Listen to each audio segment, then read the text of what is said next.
संतृप्त हाइड्रोकार्बन में हमने देखा था कि सभी परमाणुओं की संयोजकताएं उनके बीच बने एकल बंधों के द्वारा संतुष्ट होती हैं और तब उनको हम संतृप्त यौगिक कहते हैं या सैचुरेटेड कंपाउंड्स कहते हैं। अब यहाँ पर देखिए, अनसैचुरेटेड हाइड्रोकार्बन क्या होते हैं या असंतृप्त हाइड्रोकार्बन क्या होते हैं, इसके संबंध में चर्चा कर रहे हैं। यहाँ पर दो कार्बन परमाणु एक दूसरे से डबल बॉन्ड के द्वारा या एक दूसरे से ट्रिपल बॉन्ड के द्वारा अगर जुड़ते हैं तो उसे हम असंतृप्त हाइड्रोकार्बन कहते हैं। इसका मतलब है कि कार्बन और कार्बन के बीच में या तो डबल बॉन्ड होगा या तो कार्बन और कार्बन के बीच में ट्रिपल बॉन्ड होगा। तो यदि कार्बन कार्बन के बीच में डबल बॉन्ड है या कार्बन कार्बन के बीच में ट्रिपल बॉन्ड है तब इसे हम असंतृप्त हाइड्रोकार्बन कहते हैं। जैसे एथिलीन की चर्चा करें, यहां पर C2H4 यह एथिलीन है। यहां पर देखिए बेटा, इसकी संरचना अगर हम देखते हैं तो इसकी संरचना हमको किस प्रकार से मिलती है, C डबल बॉन्ड C, फिर यहां पर H4 है, यहां पर H और यह इस प्रकार से। तो कार्बन और कार्बन के बीच में यहां पर डबल बॉन्ड है। इसी प्रकार से अगर हम एसिटिलीन को देखते हैं, C2H2। अब यहां पर देखिए, यह एसिटिलीन है।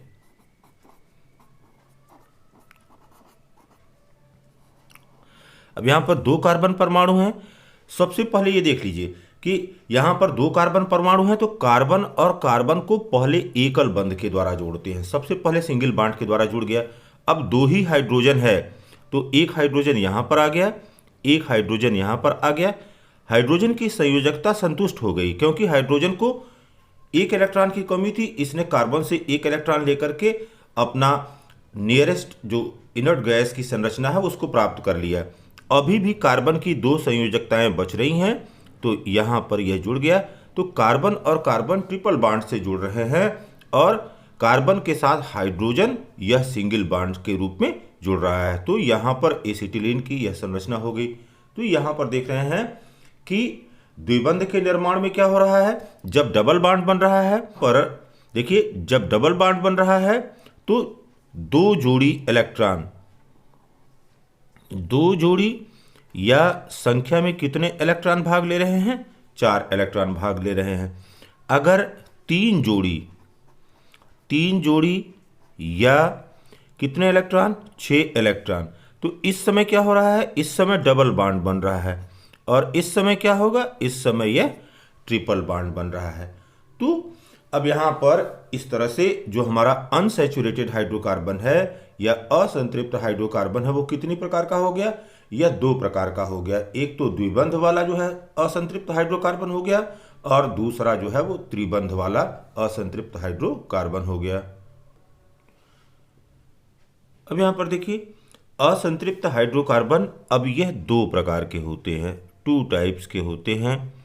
एक तो डबल बॉन्ड होता है जिनके बीच में कार्बन और कार्बन के बीच में डबल बॉन्ड होता है, और दूसरा यहाँ पर हम देख रहे हैं कि कार्बन और कार्बन के बीच में यहाँ पर ट्रिपल बॉन्ड होगा।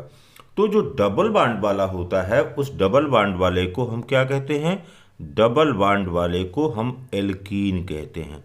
और अगर ट्रिपल बॉन्ड वाला है तो इसको क्या कहते हैं, इसको हम एल्काइन कहते हैं। तो यहां पर यह एल्कीन और एल्काइन के रूप में हो गया। अब यहां पर देखिए बेटा, पहला टाइप जो यहां पर हमको मिल रहा है, डबल बॉन्ड वाला मिल रहा है, उसको हमने कहा कि यह क्या है, यह एल्कीन है। तो इसके पहले एल्केन लिख रहे थे, इसके पहले एल्केन लिख रहे थे, और एल्केन में से हमने क्या किया, यहां पर जो एन है इसको हटा दिया और यहां पर क्या जोड़ दिया, यहां पर ईन जोड़ दिया। या कह लीजिए कि जो एल्केन था, इस एल्केन से हमने केन घटा दिया और यहां पर क्या जोड़ दिया, यहां पर कीन जोड़ दिया। तो हमको क्या मिल गया, यहां पर हमको एल्कीन प्राप्त हो गया। ठीक है। अब यहां पर देखिए इसका सामान्य सूत्र क्या होता है, इसका सामान्य सूत्र होता है CnH2n। यह इसका जनरल फार्मूला है या सामान्य सूत्र है। इसी सामान्य सूत्र से इस सजातीय श्रेणी के जितने भी यौगिक हैं उन सभी यौगिकों को हम प्राप्त कर सकते हैं। जैसे यदि n बराबर हमने रखा 1, तब यहां पर देखिए क्या हो जाएगा, यह C1 फिर H2 इंटू 1 हो गया। अब देखिए बाबू यह क्या हो गया, यह बराबर हो गया CH2 के बराबर, यह CH2 के बराबर हो गया। फिर चूंकि अब यहां पर हमको ये पता चल रहा है कि एल्कीन के निर्माण में अब ये संभव है कि नहीं संभव है, यह असंभव है। कोई भी इस तरह का एल्कीन CH2 के रूप में नहीं हो सकता है। क्योंकि कार्बन और कार्बन के बीच में डबल बॉन्ड होना चाहिए और यहां पर केवल और केवल एक कार्बन है, तो एक कार्बन होने की वजह से यह संभव नहीं है। तो यह यौगिक अस्तित्व में नहीं होगा, यह यौगिक अस्तित्व में नहीं होगा क्योंकि कार्बन कार्बन के बीच में डबल बॉन्ड होता है, यहां पर एक ही कार्बन है, इसलिए यह यौगिक संभव ही नहीं है। फिर दूसरी बात करते हैं, n बराबर यदि 2 है तो अब यह क्या हो गया, यह हो गया C2H2 इंटू 2, यह बराबर हो गया C2H4 के रूप में। ठीक है, तो यह क्या है, यह एथीन है, यह सामान्य नाम जिसका एथिलीन है, तो यह एथिलीन है। अब यहां पर देखिए हमने कहा कि कार्बन और कार्बन के बीच में सबसे पहले डबल बॉन्ड लगेगा। अब डबल बॉन्ड यहां पर है, फिर 4 हाइड्रोजन है, 1 2 3 4। अब लिखने की प्रक्रिया क्या है इसकी, या इस संरचना को बनाने की प्रक्रिया क्या है उसको समझ लीजिए। बनाने की प्रक्रिया है कि सबसे पहले कार्बन और कार्बन को एकल बंध द्वारा संतुष्ट करते हैं, तो सबसे पहले कार्बन लिखेंगे, फिर कार्बन के बीच में एकल बंध लगाएंगे, और फिर हाइड्रोजन है, कितने हाइड्रोजन है, 4 हाइड्रोजन है, तो यहां पर 1 2 3 और 4 यह लगा दिया, इस तरह से यह लगा दिया। अब यहां पर देखिए हाइड्रोजन की संयोजकता संतुष्ट हो गई, क्योंकि हाइड्रोजन को एक ही इलेक्ट्रॉन चाहिए था। जितने भी यहां पर हाइड्रोजन संयोग कर रहे हैं सबको केवल एक ही इलेक्ट्रॉन चाहिए था, तो इसने एक इलेक्ट्रॉन लेकर के अपने ऑक्टेट को, या कह लीजिए कि अक्रिय गैस की जो नजदीकी संरचना थी उसको प्राप्त कर लिया। लेकिन अभी भी कार्बन की एक संयोजकता असंतुष्ट है, इसलिए कार्बन और कार्बन के बीच में डबल। अब यहां पर बॉन्ड स्ट्रेंथ होता है, इसलिए यहां पर इस तरह से हाइड्रोजन आ जाता है। इसके संबंध में आगे चर्चा होगी। अब देखिए यदि n इक्वल टू 3 हो जाए, यहां पर तीसरी बात करते हैं, n इज इक्वल टू अगर 3 है, तब हमने सामान्य सूत्र क्या बताया, CnH2n इसका सामान्य सूत्र है जितने भी एल्कीन है। तब यह हो गया C3H2 into 3 is equal to हो गया C3 और यह H6 हो गया। तो अब ये देखिए C3H6 यह क्या हो गया, यह प्रोपीन हो गया, यह प्रोपीन हो गया। अब यहां पर कार्बन परमाणुओं की संख्या कितनी है, कार्बन परमाणुओं की संख्या C की संख्या यहां पर 3 है, और हाइड्रोजन परमाणुओं की संख्या कितनी है, हाइड्रोजन परमाणुओं की संख्या यहां पर 6 है। तो सबसे पहले 1 2 और 3, यह 3 कार्बन परमाणु पहले एकल बंध से एक दूसरे से जुड़ जाएंगे। अब यहां पर देखिए हमारे पास अब कितना हाइड्रोजन बच रहा है, हमारे पास अब 6 हाइड्रोजन बच रहा है। तो 1 2 और 3, 1 2 और 3, फिर देखिए 2 अब यहां पर आ जाए, यहां पर आ गए, फिर एक हाइड्रोजन अभी बच रहा है, ऊपर नीचे कहीं पर लिख सकते हैं, यहां पर लिख दिया। अब ये देखिए बाबू, इस कार्बन ने अपनी सभी संयोजकता जो है वो संतुष्ट कर लिया, और हाइड्रोजन ने भी अपनी संयोजकता संतुष्ट कर लिया।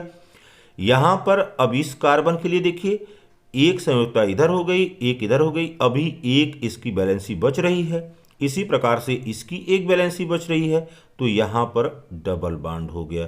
तो इस प्रकार से इसकी संरचना हो गई और इसको हम लिख सकते हैं क्या, CH3, फिर लिख सकते हैं CH, फिर लिख सकते हैं CH2। तो ये हो गया C3H6 के बराबर। इसी प्रकार से अगर हमने लिया कि n = 4 है, तो n = 4 होने पर क्या हो जाएगा, यहाँ पर C4H2 × 4 = हो गया C4 and H8 हो गया। अब C4H8 क्या हो गया, यह ब्यूटीन हो गया। इसका नाम क्या हो गया, ब्यूटीन हो गया। अब देखिए यहाँ पर 4 कार्बन है, तो पहले 1, 2, 3 और 4, ये 4 कार्बन परमाणु जो है वह एक दूसरे के साथ एकल बंध द्वारा जुड़ गए। अब यहाँ पर 8 हाइड्रोजन हैं, 1, 2, 3, इन जगहों पर अब हाइड्रोजन हो गया। फिर देखिए यहाँ पर 2 हाइड्रोजन आ गया, यहाँ पर 2 हाइड्रोजन आ गया। फिर 3, 2, 5 हो गया, 1, 2, यहाँ पर ये हो गया। अब एक हाइड्रोजन यहाँ ऊपर नीचे हो सकता है, यहाँ पर हो गया। अब इसके बीच में डबल बॉन्ड हो गया। तो इस प्रकार से आसानी से किसी भी संरचना को आप लिख सकते हैं। जितने भी कार्बन परमाणु हैं, पहले कार्बन परमाणुओं को लिख लेते हैं एकल बंध के द्वारा। इसके पश्चात हाइड्रोजन के साथ उसकी संयोजकता संतुष्ट करते हैं। जितने हाइड्रोजन दिए गए हैं उनको रखते हुए पहले हाइड्रोजन की संयोजकता संतुष्ट करते हैं, और जो संयोजकता असंतुष्ट है उसको पूरा करने का प्रयास करते हैं। और साथ ही साथ यह भी ध्यान रखते हैं, क्योंकि यह एल्कीन है, एक डबल बॉन्ड होगा, तो एक डबल बॉन्ड उचित स्थान पर रखते हैं जहां पर आवश्यक है। अब यहां पर देखिए असंतृप्त हाइड्रोकार्बन का दूसरा प्रकार क्या है, दूसरा प्रकार यहां पर एल्काइन के रूप में है। अब यहां पर क्या है, यहां पर आपको बताया कि कार्बन कार्बन परमाणुओं के बीच में क्या होता है, कार्बन कार्बन परमाणुओं के बीच में ट्रिपल बॉन्ड होता है। अब यहां पर जो इसके पहले अल्केन लिखे हुए थे, अल्केन, अब इसमें से क्या घट जाएगा, यहां से केन हट गया, यहां से केन हट गया, और क्या जुड़ जाएगा, यहां पर काइन जुड़ गया, यहां पर काइन जुड़ गया। ठीक, तब क्या हो गया, यह अल्काइन हो गया, यहां पर अल्काइन हो गया। फिर देखिए अब सामान्य सूत्र क्या है, सामान्य सूत्र है CnH2n-2, यह इसका जनरल फार्मूला है। और जनरल फार्मूला से आप उस सजातीय श्रेणी के सभी यौगिकों को आसानी से ज्ञात कर सकते हैं। फिर देखिए बेटा, यदि हमने रखा n = 1, तब यह क्या हो गया, C1H2 × 1 -2। तो अब यहां पर क्या मिल गया, यहां पर मिल गया यह C1 और H0 हो गया, क्योंकि 2 - 2 0 हो गया। तो यह यौगिक अस्तित्व में नहीं होगा। क्यों, क्योंकि अल्काइन में हमने देखा कि 2 कार्बन परमाणुओं के बीच में ट्रिपल बॉन्ड होता है, और इसके लिए एक कार्बन परमाणु अगर होगा किसी यौगिक में तो उसके लिए यह संभव ही नहीं है, तो यह अस्तित्व में नहीं होगा। फिर देखिए यदि n = 2 लिया, तो अब यह क्या हो गया, C2H2 × 2 -2 बराबर हो गया C2H4 -2 = हो गया C2H2। तो C2H2 इसको हम एथाइन कहते हैं, यह एथाइन है। और सामान्य नाम क्या इसका है, सामान्य नाम इसका हम एसिटिलीन कहते हैं, एसिटिलीन हो गया। और इसी प्रकार से आप जैसे क्रमिक रूप से n = 3, n = 4 रखते जाएंगे, आपको प्रोपाइन मिल जाएगा, ब्यूटाइन मिल जाएगा। अब सबसे पहले एथाइन या एसिटिलीन के सामान्य जो संरचना है, उस सामान्य संरचना को हम समझना चाहते हैं कि इसकी क्या सामान्य संरचना होगी। तो जो यहाँ पर एथाइन या एसिटिलीन है, इसमें हम देख रहे हैं कि 2 कार्बन परमाणु हैं। कार्बन परमाणुओं की संख्या 2 है। तो कार्बन और कार्बन को सबसे पहले हमने सिंगल बॉन्ड से जोड़ दिया, एकल बंध के द्वारा संयुक्त कर दिया। यहाँ पर अब क्या है, 2 ही हाइड्रोजन परमाणु हैं, तो दोनों हाइड्रोजन परमाणु अब इस कार्बन से और इस कार्बन से आकर के जुड़ गए। अब देखिए, कार्बन के पास 4 संयोजकता थी और अभी भी 2 संयोजकता असंतुष्ट है। एक तो कार्बन कार्बन के साथ लग गई, दूसरा हाइड्रोजन के साथ लग गई, लेकिन अभी इसकी 2 संयोजकताएं, जितने भी मतलब 4 संयोजकता, यहाँ पर 2 इसकी और 2 इसकी अभी भी असंतुष्ट है। तो यहाँ पर क्या हो गया, यहाँ पर ट्रिपल बॉन्ड हो गया। तो इस प्रकार से अब इसको अगर देखना चाहें तो कार्बन और कार्बन, यहाँ पर देखिए यह कार्बन हो गया, यह भी कार्बन हो गया। पहले एकल बंध के द्वारा जोड़ लिया, यहाँ पर हमने ये दिखा दिया कि चलो भाई एक एक जो है इसने शेयर किया। अब हाइड्रोजन यहाँ पर आ गया, तो हाइड्रोजन यहाँ पर हो गया, यह हाइड्रोजन यहाँ पर हो गया। अब इसने एक एक यहाँ पर शेयर कर लिया, हाइड्रोजन का एक और यहाँ पर इसने एक। अभी भी इसकी 2 संयोजकता असंतुष्ट है दोनों की, तो यहाँ पर ट्रिपल बॉन्ड हो गया। तो इस प्रकार से यह 3 जोड़ी साझा इलेक्ट्रॉन है, 3 जोड़ी साझा इलेक्ट्रॉन है, जिसके कारण यह ट्रिपल बॉन्ड बना रहा है। यदि n = 3 रखते हैं, n = 3 अगर रखें तो CnH2n-2 है। अब इसमें देखिए बेटा, यह हो गया C3H2 × 3-2 इक्वल टू, यहाँ पर यह हो गया C3 और H6-2 इक्वल टू, यह हो गया C3 और H4 हो गया, और यह क्या हो गया, यह प्रोपाइन हो गया। ठीक, तो अब इसको अगर देखा जाए कि ये क्या कर रहे हैं या किस प्रकार से यहाँ पर बॉन्डिंग बन रही है या क्या इसकी संरचना होगी, इलेक्ट्रॉन बिंदु संरचना, तो सबसे पहले ये देख लीजिए कि यहाँ पर अब कार्बन कितने हैं, कार्बन 3 है। तो कार्बन पहले एकल बंध के द्वारा, ये हमेशा ध्यान रखिए कि पहले एकल बंध के द्वारा जुड़ते हैं। इसके बाद अब देखिए कि कितने हाइड्रोजन मिल रहे हैं। हाइड्रोजन हमारे पास 4 है, 1 2 3। यहाँ पर यह हाइड्रोजन आ गया, यह हाइड्रोजन यहाँ पर संयुक्त हो गया, इससे अपनी संयोजकता को संतुष्ट कर लिया। अब यह भी ध्यान रखना है आपको कि एक ट्रिपल बॉन्ड इसमें होना ही होना है। तो एक ट्रिपल बॉन्ड यहाँ पर हो गया, एक ट्रिपल बॉन्ड हो गया। अब एक हाइड्रोजन बच रहा है, यह हाइड्रोजन यहाँ पर हो गया। तो यह प्रोपाइन का हमने देख लिया कि किस प्रकार से प्रोपाइन की संरचना होती है।